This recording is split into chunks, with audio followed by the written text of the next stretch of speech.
And experts say it's a good idea to read to children every day from, listen to this, birth. That gives you an idea how important reading skills can be. And here with us this morning, Dr. J. Richard Gentry, to tell us about his book, Raising Confident Readers. I love that, confident. Absolutely. Because that equals competent, right? I would imagine. It does. It does. Well, talk to us about, you're not from Texas. No, I came in from Fort Lauderdale, Florida. Well, welcome, welcome. But this is something that you studied, you've even written a book on, Raising Confident Readers. What, we as parents, but even caregivers, need to know, first off? Well, I think first off, parents need to know that literacy starts early.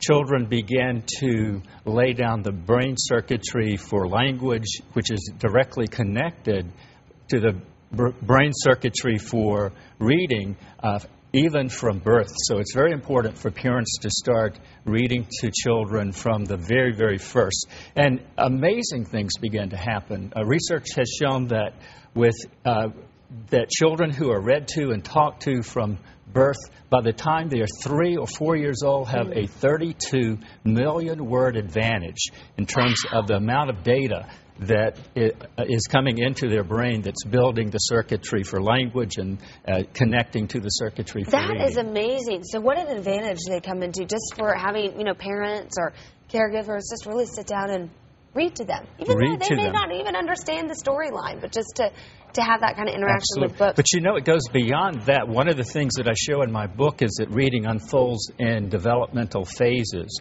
And so what I provided for parents are the right kinds of literacy activities. For example, parents can, from 8 to 12 months of age, begin introducing babies to labels or words in I call it reading around the room. Words like red or pet or bed.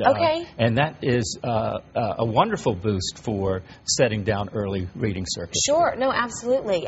We've talked about reading at an early age several times on this show. And one of the reports that I was able to do, one of the experts told us, hey, even as a parent, if you cannot read, if you don't know how to read, just tell the story with the pictures for the same reason. Absolutely. Just, matching colors or characters or storylines or something like that. This is interesting. Statistics show 4 in 10 U.S. 8-year-olds cannot read independently. Isn't that terrible? Yes. It's scary. Yes. Considering all of the books and the technology and everything that we have at our fingertips. Well, one of the reasons for that is that we don't start early enough. I think we've been confused over the difference between formal and informal instruction. Right. This year in kindergarten, 1.8 million children came to kindergarten who were unable to write their name. Those kids are already at risk for failure with reading and writing instruction. So the brain's not ready for formal instruction until about 6 years of age, but much needs to be happening with joyful, informal interaction with literacy. Right, it's all intertwined. Show us, you brought some spelling textbooks for us. Yes.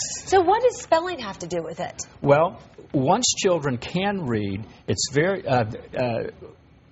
very important to continue to develop what I call the dictionary in the brain. There's an area of the brain in the left hemisphere that is a word form area.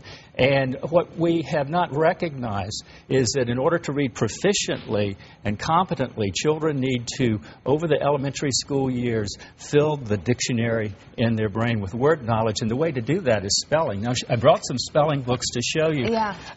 We began in this country understanding, this is the blueback speller, Noah Webster's speller from the 1830s. Oh, wow. And for 100 years, the spelling book was the way children learned to read. Isn't that amazing? This is the spelling book that I had in the I'm giving away my age, in the 1950s. Not a very good spelling book. We certainly improved on spelling books, but spelling books in the last a couple of decades have been given short shrift, and we need to bring them back.